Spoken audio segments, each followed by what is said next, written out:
নমস্কার, আমি সোমা। আপনারা দেখছেন সোমা কুকসের আবারও নতুন একটি রান্নার রেসিপি। আজকে রান্না করব শসা আর মুগ ডাল দিয়ে সম্পূর্ণ নিরামিষ একটি রান্না, কোনো রকম মশলা না দিয়ে। খেতে এত দুর্দান্ত হয় সেই রান্নাটা।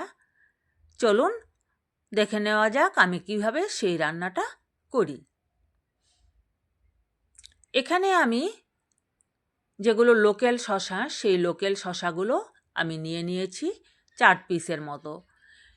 এবার শসার যে উপরের অংশটা, সরু অংশ যেটা, সেই অংশটুকু বাদ দিয়ে একটু ফেলে দিতে হয়, না হলে কোনো সময় তেতো লাগে।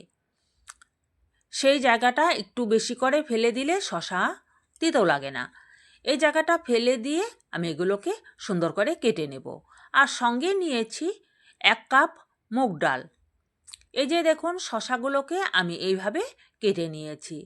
আপনারা আপনাদের পরিমাণ মতো যেরকম সাইজ করবেন সেই সাইজ মতো কেটে নিতে পারেন। আমি এইভাবেই কেটে নিলাম। কেটে এগুলোর বেশি যদি বীজ থাকে সবে সেই বীজগুলোকে আমি একটু ফেলেও দিয়েছি। এবার কড়াইতে সর্ষের তেল দিয়ে দিলাম। তেলের পরিমাণও এমন কোনো বেশি লাগবে না, সামান্য একটু তেল দিয়ে দিলাম। দিয়ে 2টো শুকনো লঙ্কা ফোড়নে দিয়ে দিয়েছি। দিয়ে দিলাম 1/2 চামচ গোটা জিরে, 1/2 চামচ কালো জিরে। দেওয়ার পর আগে থেকে যে মুগ ডালটা আমি ধুয়ে জল ঝরিয়ে রেখে দিয়েছিলাম, সেই মুগ ডালটা দিয়ে দিয়েছি এখানে। মুগ ডালটাকে আলাদা করে ভাজার কোনো দরকার নেই, ফোড়নের মধ্যে দিয়ে দিলেই সুন্দর হয়ে যায়। আর এমন কোনো একদম বেশি ভাজতেও লাগবে না ডালটাকে। হালকা একটু ভেজে নিলেই যাতে মুগ ডালের যে একটা কাঁচা গন্ধ থাকে সেই গন্ধটা যাতে সরে যায়, সেটুকুই। গ্যাসের ফ্লেমটা লো করে দিয়ে মিনিট 2-1 মতো আমি মুগ ডালটাকে ভেজে নিয়েছিলাম। এবার আগে থেকে কেটে রাখা শসাগুলো দিয়ে দিলাম এখানে।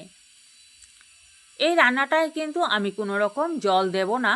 শসার থেকে যে জলটা বের হবে সেই জলেই ডালগুলো সুন্দর সেদ্ধ হয়ে যাবে।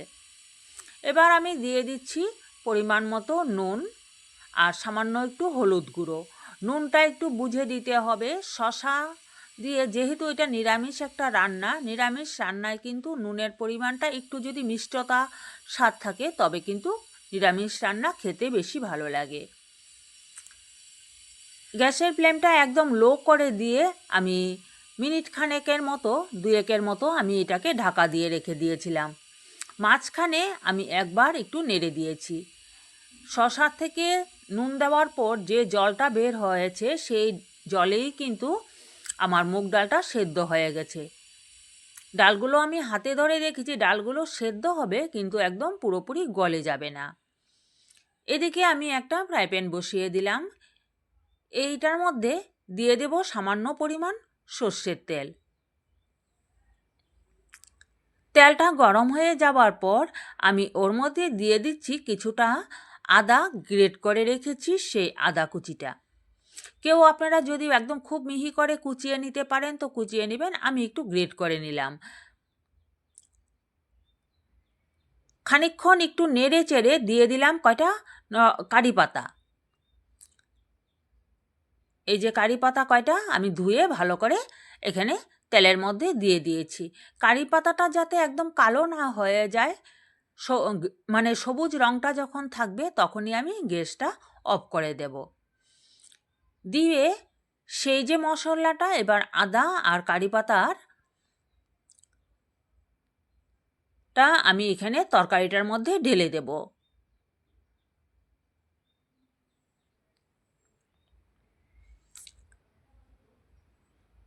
এটার একটা খুব সুন্দর গন্ধ হয় এই কারি পাতার। কিছুক্ষণ একটু নেড়ে চেড়ে দিচ্ছি। এবার যেহেতু এটা নিরামিষ রান্না, সামান্য একটু চিনি আমি এখানে ব্যবহার করব।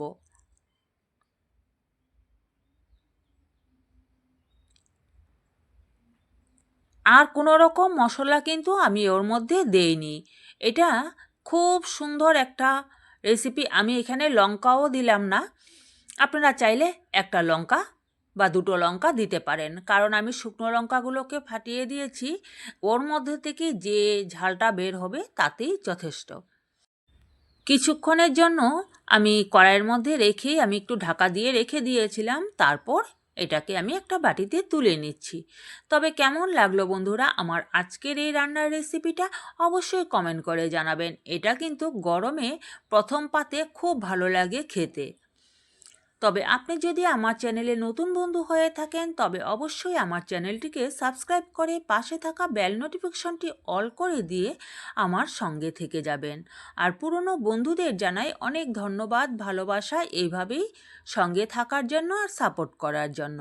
তবে আজকের মতো এই পর্যন্তই।